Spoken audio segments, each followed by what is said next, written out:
നോക്കി ഇത് കണ്ടു. ഞാൻ നേരത്തെ കണ്ടാ.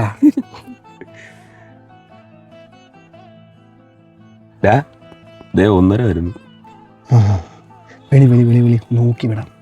എടാ സുബിനെ വാടാ. എന്താണ് ഒരു സന്തോഷം? കല്യാണം ഉറച്ചടാ. നിനക്ക കണ്ട പണിയടാ. 1:15 വരെ പെണ്ണ് കിട്ടി. പെണ്ണെങ്ങനെയാ നിന്നെ പോലെ ഒരു 1.5-2.5 വല്ല ആണോടാ? നിനക്കൊക്കെ 2 കാലം ഉണ്ടായിട്ട് എന്താടാ പ്രയോജനം? നീയൊക്കെ ഇപ്പോഴും നിൻ്റെയൊക്കെ തന്തരം തളരും ചിലവിലല്ലേ ജീവിക്കുന്നത്. ഞാൻ അന്തസ്സായിട്ട് പണിയെടുത്തിട്ടാണ് ഈ കാലം കൊണ്ട് ജീവിക്കുന്നത്. പിന്നെ നിന്നെപ്പോലുള്ളവർക്കൊരു വിചാരമുണ്ട്, എന്നെപ്പോലുള്ള ഒരു പരസഹായം ജീവിക്കാൻ പറ്റില്ലെന്ന്. നീക്കൊന്ന് സമൂഹത്തിലോട്ട് ഇറങ്ങി നോക്കടാ, എത്ര പേരെ അന്തസ്സായിട്ട് പണിയെടുത്ത് ജീവിക്കുന്നതെന്ന്. പിന്നെ നീ ചോദിച്ചല്ലോ കെട്ടാൻ പോകുന്ന പെണ്ണിന് വൈകല്യം വല്ലതും ഉണ്ടോയെന്ന്. എടാ അവൾക്ക് വൈകല്യം ഉണ്ടെങ്കിൽ അവളെ അന്തസ്സായിട്ട് നോക്കാനുള്ള ആരോഗ്യം എനിക്കുണ്ടാ. എടാ ഞങ്ങൾക്ക് ഇതൊരു കുറവായിട്ട് ഒരിക്കലും തോന്നിയിട്ടില്ല. ഇത് കാണുന്ന നിന്നെപ്പോലുള്ള മനസ്സിനടാ വൈകല്യം.